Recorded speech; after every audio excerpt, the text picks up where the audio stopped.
Olá, professores, tudo bem? Aqui é a professora Maeli, do Baú da Pré-Escola, e hoje eu trago um trecho do livro Educar é a Busca de Sentidos, para conversar com vocês um pouco sobre o tempo, as relações do tempo na educação infantil. Vamos lá?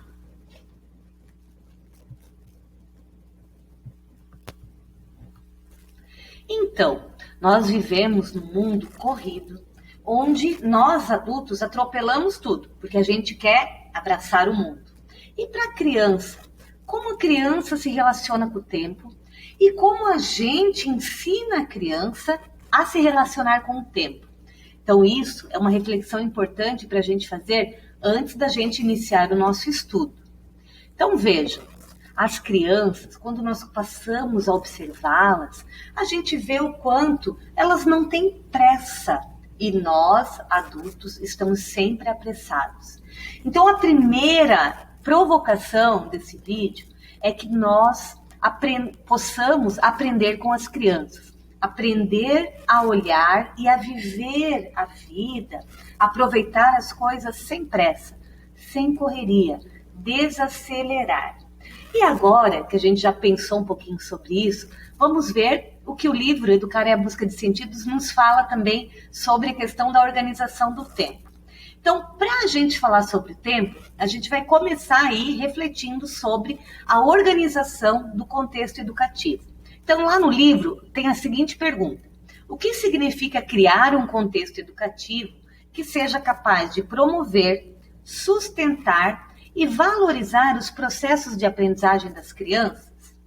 Então, o texto diz o seguinte, que em primeiro lugar nós precisamos compreender as implicações decorrentes da organização dos tempos, espaços, materiais e relações.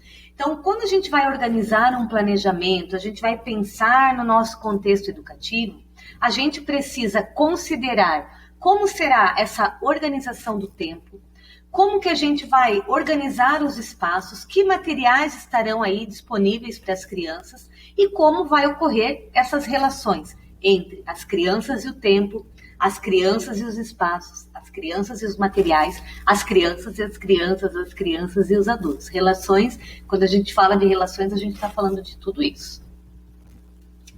Então, o tempo, nas relações educativas e nas aprendizagens, elas permeiam aí essa organização do contexto educativo. Então, todo o contexto educativo, ele é constituído pelo tempo. A gente, quando organiza um planejamento, a gente precisa considerar o tempo que as crianças vão ter aí para os momentos optativos, os tempos que as crianças vão ter para os momentos de atenção pessoal, alimentação, higiene, repouso, os tempos para os momentos de atenção coletiva e para os momentos conduzidos. Então, esses 4 momentos que organizam o nosso cotidiano na educação infantil, eles são organizados e pensados para que haja um equilíbrio entre eles, e esse equilíbrio mora justamente no tempo. Então, o planejamento do tempo é fundamental para que esses 4 momentos aconteçam ao longo do dia, da manhã ou da tarde, né, ou do período integral, mas que exista um equilíbrio entre esses 4 momentos. E que o tempo que a criança tenha para se alimentar seja um tempo justo, um tempo honesto, para que o tempo que a criança tenha para brincar seja um tempo justo, um tempo honesto, um tempo que ela consiga desenvolver uma brincadeira, para que exista continuidade na sua brincadeira. O tempo que ela vai ter para trabalhar nas sessões, para explorar os materiais, estruturados, não estruturados, seja aí um tempo que ela possa criar enredos, que ela possa criar narrativas, que ela possa explorar aquele material em toda a sua inteireza. A criança, ela é constituída nas minúcias, nos detalhes pequenos. A criança gosta, ela precisa observar, ela precisa tocar, ela precisa sentir as coisas. E para que isso, essa experiência de manipular os objetos, explorar toda a sua potência, para que a criança viva essa experiência de forma significativa, ela precisa de algo muito precioso, que é o tempo. Então não dá para ter correria na educação infantil, não dá para ter pressa. A gente não precisa ter pressa. Eles têm a vida para aprender. E se a gente faz tudo com pressa, a gente acaba queimando aí momentos importantes da vida da criança, né? Da vida da infância da criança. Então a gente precisa pensar e prestar muita atenção nisso. E aí eu trago, tirada do livro, uma citação maravilhosa do Frances,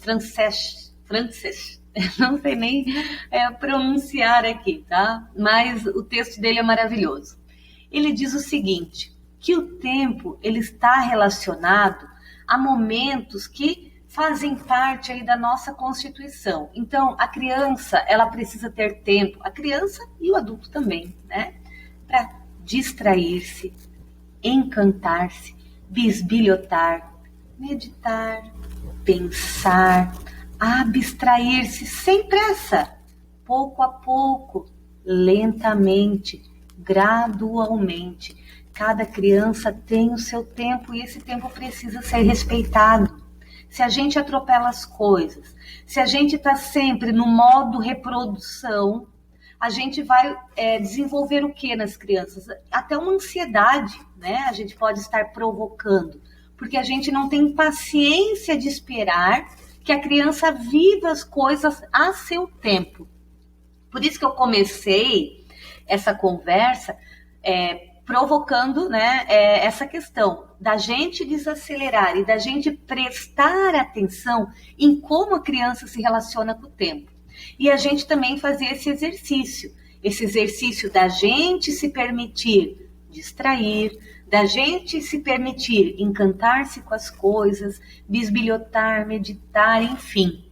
A gente tem que pensar no tempo, como diz, né, esse querido autor, que o tempo serve aos poetas, aos cientistas, aos filósofos, para desenvolver o próprio pensamento e transformá-lo em versos, em inovações e em ideias. Se a gente não tem tempo, a gente não para pensar nas coisas, não é mesmo? Mas os outros também precisam dele. É o tempo que auxilia na tomada de decisões, que orienta percursos, aprendizados, destrinchando situações complexas. Por este motivo, os tempos de observação, de silêncio, de reflexão, de autoavaliação do conhecimento relativo ao saber são muito importantes para consolidar aprendizagens e fazer sentido a quem aprende. Então, não adianta a gente organizar os espaços, né? Oferecer materiais diferenciados se a criança não tem tempo para experimentar aquilo, para viver uma experiência real. Então, precisamos pensar no tempo, na continuidade e, principalmente, precisamos observar as crianças.